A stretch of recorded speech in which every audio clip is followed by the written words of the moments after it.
आप वर्ल्ड के top 10 richest man को देखोगे तो आपको एक चीज सब में कॉमन मिलेगी। पता है क्या? कि इन लोगों ने वेल्थ बनाने के लिए दो तरीके यूज किए हैं। पहला कि खुद का बिजनेस स्टार्ट करो एकदम स्क्रैच से, या दूसरे का बिजनेस में इन्वेस्ट करो। अब सिंपल सी बात है कि हर कोई खुद का बिजनेस स्टार्ट तो कर नहीं सकता, लेकिन एक चीज है जो हर कोई कर सकता है, वो है इन्वेस्टिंग। हम जब भी इन्वेस्टिंग का नाम सुनते हैं तो हमारे मन में सिर्फ वॉरेन बफेट ही आते हैं, लेकिन एक और शख्स है जिन्होंने एक साल में 2,50,000 को 1 करोड़ में कन्वर्ट कर दिया, और इनका नाम था विलियम ओ'नील। पर इतना ज़्यादा रिटर्न आने के पीछे क्या राज था, क्या सीक्रेट था?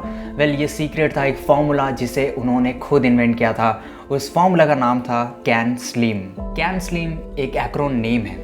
इसका मतलब कि हर एक लेटर का एक मतलब है। So hi guys, welcome to grow with us. आज इस वीडियो में हम जानेंगे कि इस कैन स्लिम का फॉर्मूला का यूज करके आप इन्वेस्टिंग कैसे इजी से इजी तरीके में कर सकते हैं और लॉसेस कैसे मिनिमाइज कर सकते हैं।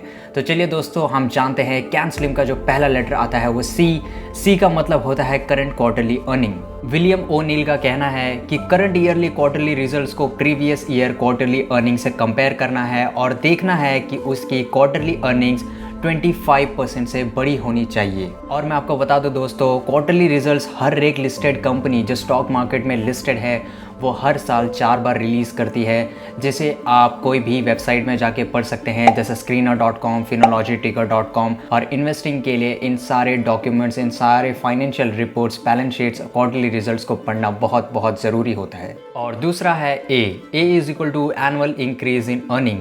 विलियम ओ'नील का कहना है कि एक अच्छी कंपनी वो होती है जिसकी अर्निंग हर साल इंक्रीज होती है, वो भी 25% के हिसाब से।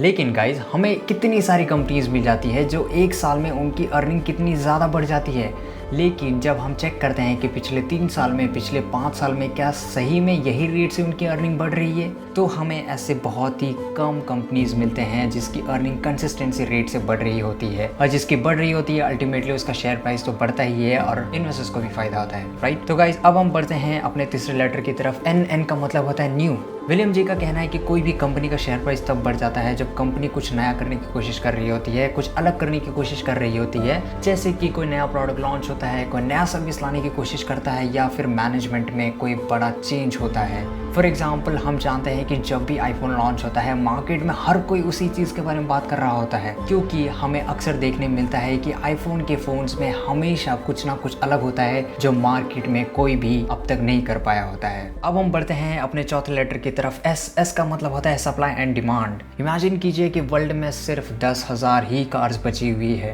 और अगर 10,000 कार्स बची हुई है तो यानी कि हर कोई उसे खरीदना चाहता होगा, उसकी डिमांड बहुत ज़्यादा बढ़ जाती है। और जब भी कोई प्रोडक्ट का डिमांड बढ़ जाता है अल्टीमेटली उसका प्राइस भी बढ़ जाता है, और जब प्राइस बढ़ता है तो ऑफकोर्स शेयर प्राइस में तो इम्पैक्ट आएगा ही, क्योंकि कंपनी की रेवेन्यू कंप्लीटली बदल जाती है, बहुत ज़्यादा हो जाती है, और इससे इन्वेस्टर्स को फायदा होगा। एंड फिफ्थ लेटर है एल का मतलब होता है लीडर्स एंड लैगर्स। लीडर्स मतलब जो कंपनी जो इंडस्ट्री में कंप्लीट रूल कर रही हो या फिर लीड कर रही हो, और लैगर्स का मतलब होता है कि ऐसी कंपनी जिसे हम जितना भी एक्सपेक्ट करें ना, जितना कम एक्सपेक्ट करें वो उससे नीचे ही परफॉर्म करती है हर साल। और जाहिर सी बात है कि जो भी कंपनीज इंडस्ट्री में लीड कर रही होगी अल्टीमेटली उसकी अर्निंग तो बढ़ेगी ही, इसीलिए उसकी रेवेन्यू भी ज़्यादा होती है। रेवेन्यू ज़्यादा होती है तो शेयर प्राइस में इम्पैक्ट आता है और आपको फायदा होता है। सिक्स्थ लेटर है आई का मतलब होता है इंस्टीट्यूशनल स्पॉन्सरशिप्स।